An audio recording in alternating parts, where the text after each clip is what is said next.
Evergreen புதையல்கள், அந்த காலத்து பொக்கிஷங்கள் இந்த காலத்து பொலிவுடன் தினமும் மதியம் 12 மணி முதல் 3 மணி வரை காண தவறாதீர்கள் உங்கள் தந்திவன் தொலைக்காட்சியில்.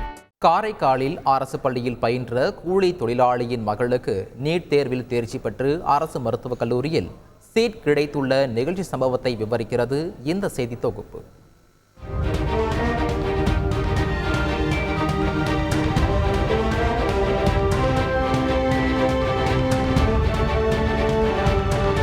காரைக்காலில் திருமலைராயன்பட்டினம் அடுத்த நிரவி பெருமாள் கோவில் தெருவைச் சேர்ந்த சந்திரசேகரின் 3வது மகள்தான் தேன்மொழி.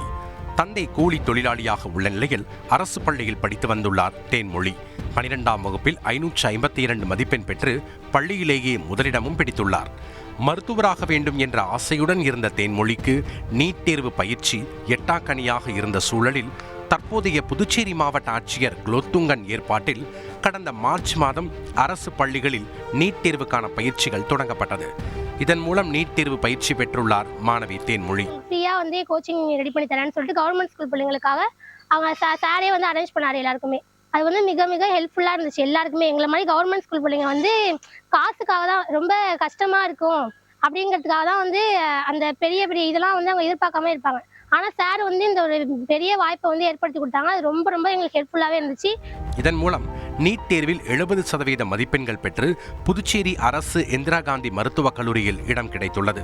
இதனால் அவரது குடும்பமே மகிழ்ச்சியில் ஆழ்ந்துள்ள நிலையில் வீட்டில் 3 பேரும் பெண் பிள்ளைகள் என கூறி அவமானப்படுத்தும் நோக்கில் பேசியவர்களுக்கு கொடுத்த பதிலடி இதுதான் என கண்ணீருடன் கூறுகிறார் மாணவி தேன்மொழி. நான் பிறக்கும் போது சொன்னாங்களாம் 3 பேரும் பொண்ணு அப்படி சொல்லிட்டு, இது பிறக்கும் போது இதெல்லாம் சாதிக்க போகுது, இது வேஸ்ட்டு அப்படின்னு சொன்னாங்களாம். அது எங்கள் வீட்டில் சொல்லி சொல்லி காட்டுவாங்க. ரொம்ப கஷ்டமா இருக்கும். ஆனால் இப்போ சாதிச்சிருக்கேன், எல்லாமே ரிப்ளேவா இருக்கும்னு நினைக்கிறேன்.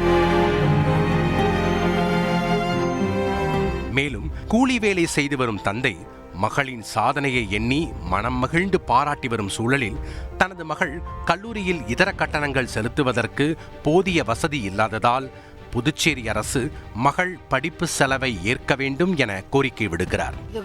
பாஸ் ஆகி கொண்டு சேர்க்கறதுக்கு ஹாஸ்டல் ஃபீஸு, சாப்பாடு, செலவு எல்லாம் 2 லட்சம் கூட செலவாகும்னு சொல்கிறாங்க. அதுதான் எனக்கு கஷ்டமாக இருக்குது அப்படிங்கிற. அதுக்கு ஏதாவது பார்த்து அரசு ஏதாவது உதவி பண்ணால் நல்லாயிருக்கும். கல்விதான் நம்மை உயர்த்தும் என்பதை மீண்டும் உணர்த்தியிருக்கிறார் தேன்மொழி. தந்தி டிவி செய்திகளுக்காக காரைக்காலிலிருந்து செய்தியாளர் அந்தோணிராஜ். எவர்கிரீன் புதையல்கள், அந்த காலத்து பொக்கிஷங்கள் இந்த காலத்து பொலிவுடன் தினமும் மதியம் 12 மணி முதல் 3 மணி வரை காண தவறாதீர்கள் உங்கள் தந்திவன் தொலைக்காட்சியில்.